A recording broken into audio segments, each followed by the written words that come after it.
Hi, ಇವತ್ತಿನ recipe ಮಾವಿನ ಹಣ್ಣಿನ ಶ್ರೀಕರಣೆ ಹೇಗೆ ಮಾಡೋದಂತ ನೋಡೋಣ. ಈ ಮಾವಿನ ಹಣ್ಣಿನ ಸೀಸನಲ್ಲಿ ಈ ಶ್ರೀಕರಣೆ ತಿಂದಿಲ್ಲ ಅಂದರೆ ನಮಗೆ ಸಮಾಧಾನನೇ ಆಗಲ್ಲ. ಉತ್ತರ ಕರ್ನಾಟಕದವ್ರಿಗೆ ಇದು ತುಂಬ ಇಷ್ಟಪಟ್ಟು ಮಾಡುವಂಥ ರೆಸಿಪಿ. ತಿನ್ನೋದಕ್ಕೂ ಕೂಡ ತುಂಬ ಚೆನ್ನಾಗಿರುತ್ತೆ. ಓಕೆ, ಮೊದಲು ಇಲ್ಲಿ ಅಂದರೆ ನಮ್ಮ ಕಡೆ ಎಲ್ಲ ಇದನ್ನು ಮಾವಿನ ಹಣ್ಣು ಹಿಂಡು ಹಣ್ಣು ಅಂತಲೇ ನಾವು ಕರಿತೀವಿ. ಸೊ ಈ ಥರ ಶ್ರೀಕರಣೆ ಮಾಡೋಕ್ಕಂತಲೇ ಪರ್ಟಿಕ್ಯುಲರಾಗಿ ಹಣ್ಣುಗಳನ್ನ ತೊಗೊಳ್ತೀವಿ. ಸೊ ಯಾವ ಹಣ್ಣಲ್ಲಿ ಬೇಕಾದರೂ ನಾವು ಮಾಡ್ಬೋದು.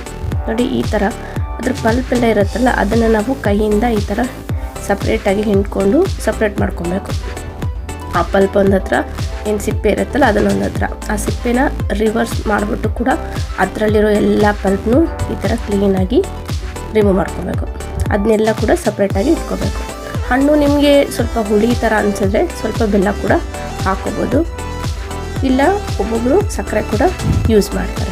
ಇನ್ನೊಂದು ಸ್ವಲ್ಪ ಪಲ್ಪ್ ಎಲ್ಲ ತೆಗೆದ್ಮೇಲೆ ಸ್ವಲ್ಪ ನೀರು ಹಾಕ್ಕೊಂಡು ಎಲ್ಲ ಹಣ್ಣುಗಳನ್ನ ನೀಟಾಗಿ ಈ ಥರ ನಾವು ಮತ್ತೆ ಪ್ರೆಸ್ ಮಾಡಿ ಅದರೊಳಗಿಂದ ಏನು ರಸ ಇರುತ್ತಲ್ಲ ಅದನ್ನು ಕೂಡ ನೀಟಾಗಿ ನಾವು ಸಪ್ರೇಟ್ ಮಾಡ್ಕೋಬೇಕಾಗತ್ತೆ. ನೋಡಿ, ಈ ಥರ ಫುಲ್ ಅದನ್ನ ಪ್ರೆಸ್ ಮಾಡಿ ಇಷ್ಟಾಗುತ್ತಷ್ಟು ತಿನ್ಕೊಬೇಕು. ಚೆನ್ನಾಗಿ ಹಣ್ಣುಗಳನ್ನ ಇಷ್ಟಾಗುತ್ತಷ್ಟು ತಿನ್ನಬೇಕು, ಅದರೊಳಗಿನ ಇಷ್ಟಾಗುತ್ತಷ್ಟು ರಸ ತೆಗಿಬೇಕು. ಸೊ ಒಬ್ಬೊಬ್ಬರು ಮಿಕ್ಸಿಯಲ್ಲಿ ಹಾಕ್ಬಿಟ್ಟು ಮಾಡ್ತಾರೆ, ಬಟ್ ಅದು ಅಷ್ಟೊಂದು ಟೇಸ್ಟು ಚೆನ್ನಾಗಿರಲ್ಲ. ಇದು ಎಲ್ಲ ಅಥೆಂಟಿಕ್ ಸ್ಟೈಲು. ಈ ಥರ ಮಾಡಿದ್ರೆ ತುಂಬ ಚೆನ್ನಾಗಿ ಬರುತ್ತೆ. ಒಂದು 2 ಸತಿ ಈ ಥರ ಸ್ವಲ್ಪ ನೀರು ಹಾಕ್ಕೊಂಡು ಹೀಗೆ ಹಣ್ಣುಗಳನ್ನ ಈ ಥರ ಸ್ಕ್ವೀಸ್ ಮಾಡ್ಕೋಬೇಕು. ಎಷ್ಟಾಗುತ್ತೋ ಅಷ್ಟು ಮಾಡಿ.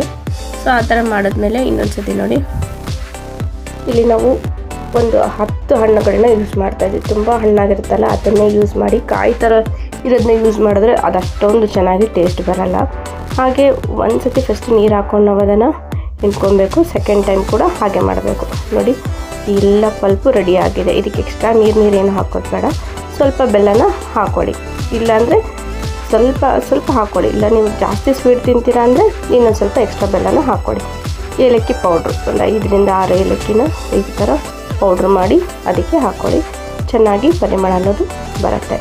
ಸೊ ಈ ರೆಸಿಪಿ ನನಗೆ ತುಂಬ ಫೇವ್ರೆಟ್. ಇದಕ್ಕೋಸ್ಕರನೇ ಕಾಯ್ತಾ ಇರ್ತೀವಿ ಯಾವಾಗ ಮಾವಿನ ಹಣ್ಣು ಸೀಸನ್ ಬರುತ್ತೆ ಅಂತ. ಸೊ ಈ ಮಾವಿನ ಹಣ್ಣಿನ ಈ ಶ್ರೀಕರಣೆನ ನಾವು ಚಪಾತಿ ಜೊತೆನಾದ್ರೂ ತಿನ್ಬೋದು, ಇಲ್ಲ ಒಬ್ಬಟ್ಟು ಜೊತೆನಾದರೂ ತಿನ್ಬೋದು. ಸೊ ಇಲ್ಲಿ ನೋಡಿ, ಇದಕ್ಕೆ ಒಳ್ಳೆ ಕಾಂಬಿನೇಷನ್ ಅಂದರೆ ನಮಗೆ ಪಲ್ಯ ಇದೆ, ಕಾಳು ಪಲ್ಯ, ಜುನ್ಕದ ವಡೆ ಇದೆ, ಸೊ ಶ್ರೀಕರಣೆ ಇದೆ, ಅದ್ರ ಜೊತೆ ಚಪಾತಿಯನ್ನು ಮಾಡಿದ್ದೀವಿ. ಹೋಪ್ ಈ ವಿಡಿಯೋ ನಿಮಗೆ ಇಷ್ಟ ಆಗಿದೆ ಅಂತ ಅಂದ್ಕೊಳ್ತೀನಿ. ಲೈಕ್ ಮಾಡಿ, ಶೇರ್ ಮಾಡಿ. Thank you. ಮತ್ತೆ ಸಿಗೋಣ.